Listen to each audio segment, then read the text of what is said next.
Number 1 ਸ਼ਹਿਦ ਅਤੇ ਨਿੰਬੂ ਦੇ ਰਸ ਨੂੰ ਮਿਲਾ ਕੇ ਵਰਤੋਂ ਕਰਨ ਨਾਲ ਗਲੇ ਵਿੱਚ ਜੰਮੀ ਕਫ ਬਹੁਤ ਜਲਦੀ ਬਾਹਰ ਨਿਕਲ ਜਾਂਦੀ ਹੈ ਕਿਉਂਕਿ ਨਿੰਬੂ ਵਿੱਚ ਸਿਟਰਿਕ ਐਸਿਡ ਹੁੰਦਾ ਹੈ ਜੋ ਕਫ ਨੂੰ ਬਹੁਤ ਜਲਦੀ ਬਾਹਰ ਕੱਢਦਾ ਹੈ।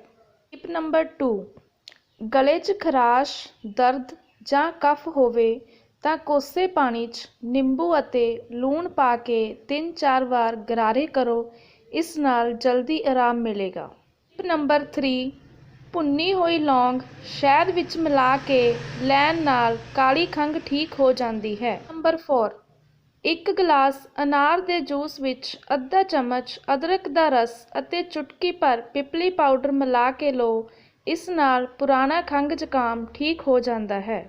ਟਿਪ ਨੰਬਰ 5 ਅਨਾਨਾਸ ਖਾਂਸੀ ਦੀ ਕਿਸੇ ਵੀ ਦਵਾਈ ਨਾਲੋਂ 5 ਗੁਣਾ ਅਸਰਦਾਰ ਹੈ। ਇਸ ਅੰਦਰ ਬ੍ਰੋਮੈਲਿਨ ਨਾਮ ਦਾ ਤੱਤ ਹੁੰਦਾ ਹੈ ਜੋ ਸਰੀਰ ਅੰਦਰਲੀ ਇਨਫੈਕਸ਼ਨ ਤੇ ਹਾਨੀਕਾਰਕ ਬੈਕਟੀਰੀਆ ਦਾ ਖਾਤਮਾ ਕਰਦਾ ਹੈ।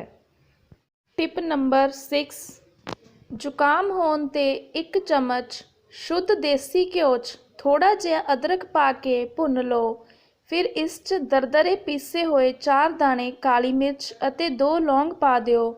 ਚੁਟਕੀ ਭਰ ਨਮਕ ਮਿਲਾ ਕੇ ਰਾਤ ਨੂੰ ਸੌਣ ਤੋਂ ਪਹਿਲਾਂ ਇਸ ਦਾ ਸੇਵਨ ਕਰੋ ਅਤੇ ਬਾਅਦ 'ਚ ਗਰਮ ਦੁੱਧ ਪੀ ਲਿਓ। ਟਿਪ ਨੰਬਰ 7 1 ਗਲਾਸ ਦੁੱਧ ਲਓ, ਇਸ ਵਿੱਚ 5 ਛੁਹਾਰੇ, 5 ਦਾਣੇ ਕਾਲੀ ਮਿਰਚ, 1 ਇਲਾਇਚੀ ਮਿਲਾਓ ਅਤੇ ਇਸ ਨੂੰ ਚੰਗੀ ਤਰ੍ਹਾਂ ਉਬਾਲ ਲਓ।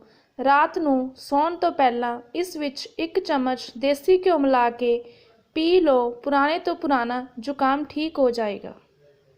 ਟਿਪ ਨੰਬਰ 8 5-7 ਛੋਟੀ ਇਲਾਇਚੀ ਦੇ ਦਾਣੇ ਤਵੇ 'ਤੇ ਭੁੰਨ ਕੇ ਪਾਊਡਰ ਬਣਾ ਲਓ ਅਤੇ ਇਸ ਨੂੰ 1 ਚਮਚ ਸ਼ਹਿਦ ਨਾਲ ਸਵੇਰੇ ਸ਼ਾਮ ਲਓ, ਪੁਰਾਣੀ ਤੋਂ ਪੁਰਾਣੀ ਖੰਘ ਠੀਕ ਹੋ ਜਾਵੇਗੀ।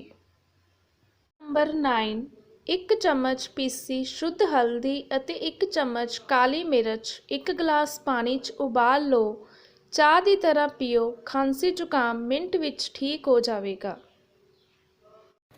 ਟਿਪ ਨੰਬਰ 10 1 ਗਲਾਸ ਦੁੱਧ, ਅੱਧਾ ਗਲਾਸ ਪਾਣੀ, ਅੱਧਾ ਚਮਚਾ ਹਲਦੀ, ਥੋੜ੍ਹਾ ਜਿਹਾ ਗੁੜ, ਇਹ ਸਾਰੀਆਂ ਚੀਜ਼ਾਂ ਲੈ ਕੇ ਚੰਗੀ ਤਰ੍ਹਾਂ ਉਬਾਲ ਲਓ। ਜਦੋਂ ਇਹ ਸਾਰਾ ਮਿਸ਼ਰਣ 1 ਗਲਾਸ ਰਹਿ ਜਾਵੇ ਤਾਂ ਇਸ ਨੂੰ ਛਾਣ ਕੇ ਥੋੜ੍ਹਾ ਕੋਸਾ ਕਰਕੇ ਪੀ ਲਓ, ਇਸ ਦੇ ਨਾਲ ਹਰ ਤਰ੍ਹਾਂ ਦੀ ਖੰਘ ਠੀਕ ਹੋ ਜਾਂਦੀ ਹੈ।